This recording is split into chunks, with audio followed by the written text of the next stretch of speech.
Vamos para mais um comentário aqui, por que não? Mais um comentário aí é do Teodoro DK. Valeu, meu irmão. Ele assistiu o vídeo Os Cinco Solas dos Papistas, né, que eu fiz aqui.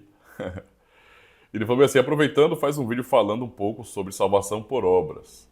Pois, ultimamente, nas redes sociais, tem pastor anglicano defendendo isso usando o texto de Tiago e causando um certo burburinho. Muito obrigado pela sugestão. Pois bem, né? Isso é uma coisa tão estranha, na verdade, né? Especialmente para quem é protestante, né? Pensar em salvação por obras é esquisito pra caramba. Geralmente, quando as pessoas falam sobre os solas, eu vou só abrir um parênteses aqui, né? Porque eu tô comentando um comentário que foi feito no vídeo sobre solas também. Mas os solas dos papistas, é claro.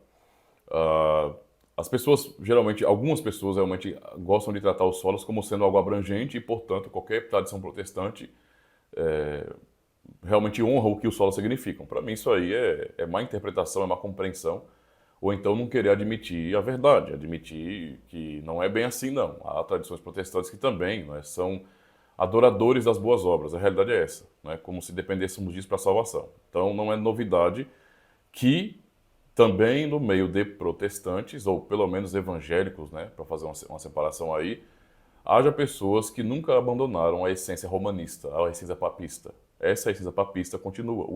O bom evangélico brasileiro tem uma alma católica romana. Essa é a realidade. O rótulo muda, né? É a versão brasileira Gospel Richard, né? É uma versão, é uma capa, né? Um rótulo evangelical, mas a essência, o conteúdo, o produto é a mesma coisa, né?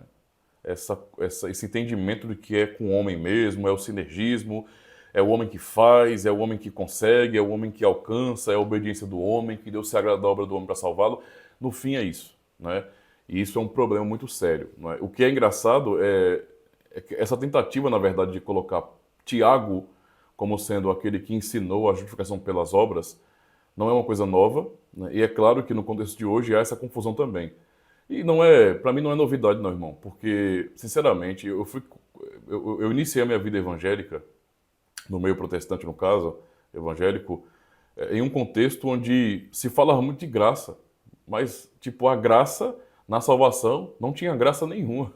Tipo, era uma graça barata, uma graça que no fim, Cristo nos salva pela graça. Efésios 2:8 era lido o tempo todo, pela graça sois salvo por meio da fé, sim, mas no fim o que era ensinado na prática é ou você faz ou nada feito. Ou seja, no fim, a salvação, a justificação, ela depende do que você faz, tá? O que é um absurdo. Então, lendo aqui um pouco de Tiago e de Paulo, né, porque alguns colocam Tiago contra Paulo, né? E eu acho tão absurdo isso, alguém colocar Tiago contra Paulo, né? Isso é admitir que a Bíblia tem uma contradição. E isso sim é contraditório. Porque não há nenhuma divergência entre Tiago e Paulo. Tiago e Paulo estavam falando de coisas diferentes, tá?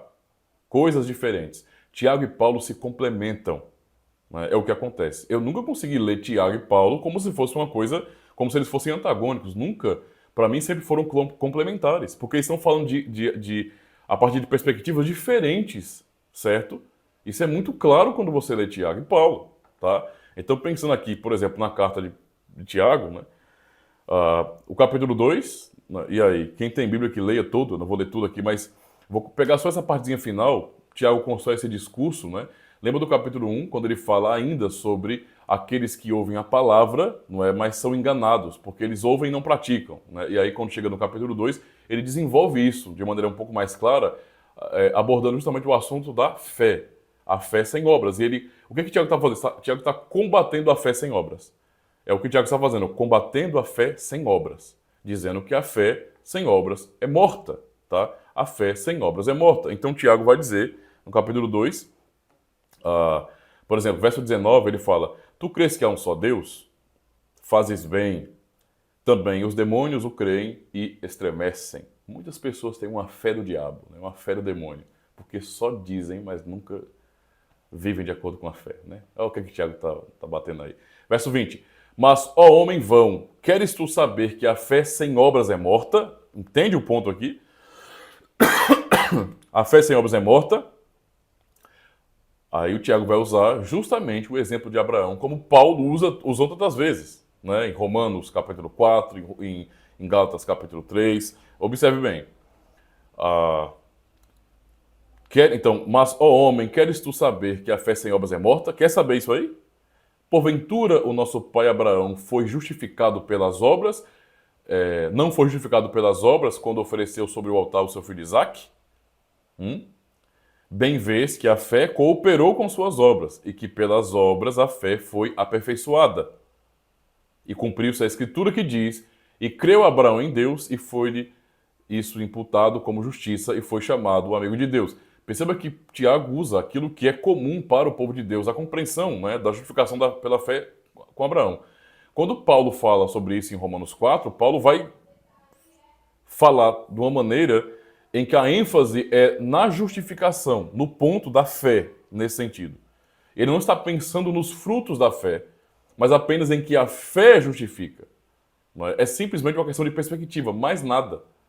O que Tiago está apontando aqui ao mesmo tempo é que a fé que justifica, ela não é sozinha, ela não é vazia, no sentido de que você crê, é justificado e é simplesmente isso, não há fruto dessa fé.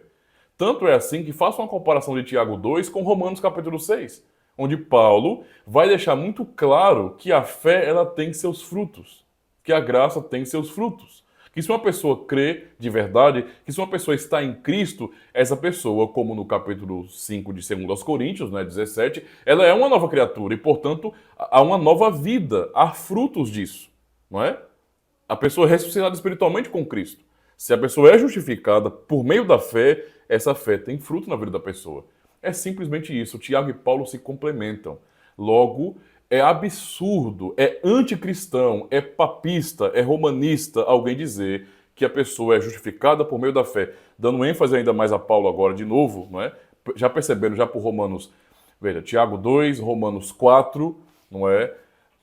Aliás, Romanos 4 e também Romanos 6, que Paulo e Tiago não se contradizem, mas olhando também aqui para o capítulo 3 de Romanos, Paulo no capítulo 3, verso 20, vai dizer, por isso nenhuma carne será justificada diante dele pelas obras da lei. Se o que Tiago está ensinando é que sim, a pessoa é justificada pelas obras da lei, pelas obras, então há uma contradição clara na Bíblia. E aí? Não é? Como é que vamos fazer essa divisão? Então quem é de Tiago faz pelas obras, então é salvo, é justificado, e quem é de Paulo não, só crê e é salvo? Né? Essas pessoas que falam isso são incoerentes. Né? Então, por isso, nenhuma carne será justificada diante dele pelas obras da lei, porque pela lei vem o conhecimento do pecado. Verso 21, mas agora se manifestou sem a lei a justiça de Deus, tendo o testemunho da lei e dos profetas. E verso 22, isto é, a justiça de Deus pela fé em Jesus Cristo para todos e sobre todos os que creem, porque não há diferença. E aí, verso 28, ele fala, concluímos, pois, que o homem é justificado pela fé sem as obras da lei. Paulo, nesse capítulo, no capítulo 4 também, está dando um ênfase, tá? ênfase à fé. Somos justificados por meio, pela instrumentalidade da fé. Não é a fé que justifica, mas Cristo é quem justifica. Ele é o justificador. E a fé é o instrumento pelo qual eu creio em Cristo. Então, ele me justifica por meio da fé, né? Pela instrumentalidade da fé, e é simplesmente isso. É até aí que Paulo está indo nesse capítulo. Mas quando chega no capítulo 6, Paulo vai dar um passo a mais para mostrar. Agora essa fé tem fruto. Né? Tanto é que vamos lá para o capítulo 6 e vamos observar. Né? E nessa parte agora, Paulo vai estar concordando com Tiago perfeitamente. Porque, veja, ele vai dizer, capítulo 6, que diremos, pois? Permaneceremos no pecado para que a graça seja abundante? Né? Ele vai dizer de modo nenhum. Nós que estamos mortos para o pecado, como viveremos ainda nele? Ou não sabeis que todos quanto fomos batizados em Jesus Cristo, fomos batizados na sua morte? De sorte que fomos sepultados com ele pelo batismo na morte, para que como Cristo foi ressuscitado entre os mortos, pela glória do Pai, assim andemos também nós em novidade de vida. Porque se fomos plantados juntamente com ele na semelhança da sua morte, também o seremos na sua ressurreição. Sabendo isto, que o nosso velho homem foi com ele crucificado, para que o corpo do pecado seja desfeito, para que não sirvamos mais o pecado. Porque aquele que está morto está justificado do pecado. Ora, se já morremos com Cristo, cremos que também com ele viveremos, sabendo que, tendo sido Cristo ressuscitado dentre os mortos, já não morre. A morte não mais tem domínio sobre ele. Pois quanto a ter morrido, de uma vez morreu para o pecado, mas quanto a viver, vive para Deus. Assim também vós considerai-vos certamente mortos para o pecado, mas vivos para Deus em Cristo Jesus nosso Senhor. Não reine, portanto, olha isso aqui.